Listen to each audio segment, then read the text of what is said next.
almost here, and I thought that it would be nice to do a couple of recipes for you guys.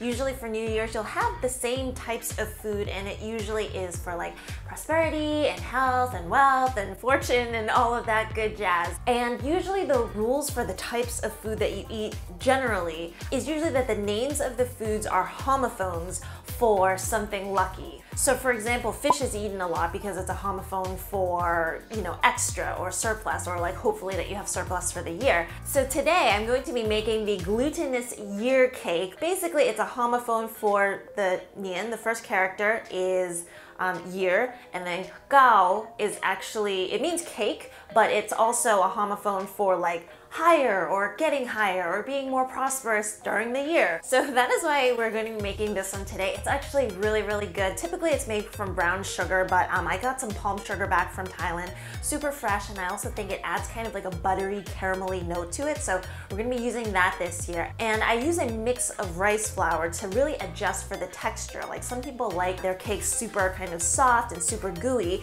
in which case you'll use more glutinous rice. I kind of like that in between where you get a nice bite as well. So I mix rice flour, which is a little bit more hard, with glutinous flour, which is kind of a little bit more stretchy. Really, really good, not overly sweet, and just like a nice thing to have for New Year's. So I can't wait to show you guys the recipe, so let's start.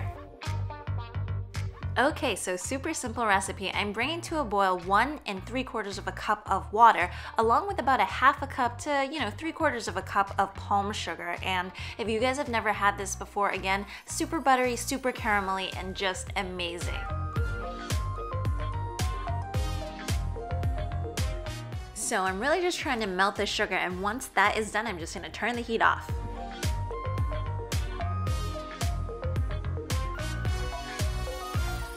Now, while the sugar mixture cools, I'm gonna mix together 2 1/4 cups of glutinous rice flour. It's usually in the green bag, along with 3/4 cup of rice flour, and that is what is going to give this cake just a little bit more structure. Before I pour the cool but still warm liquid in, I just want to mix together all of the rice flour so that it's nice and homogenized, and then really just pour the rest of this liquid in. The good thing about rice flour is that it really doesn't get too lumpy at all, and you don't really have to worry about the gluten or anything. So just mix it all together until it comes to like a nice smooth paint consistency.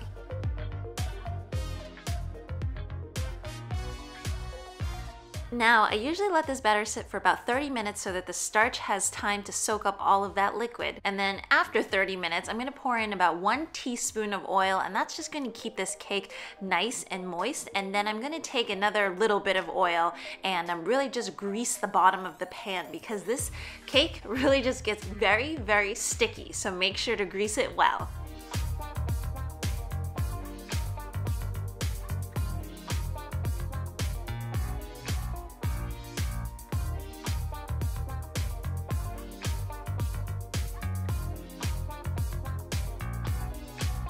So into an already heated steamer it goes, and I leave this guy on medium-high heat for just about an hour and 15 minutes. And the way to really test that is after it's done, kind of take your fingers, press it around, and if everything is fairly firm, like sometimes the middle is a little bit softer, but that's totally okay, then really you're all set. And then top it off with a jujube for looks, and probably good luck as well.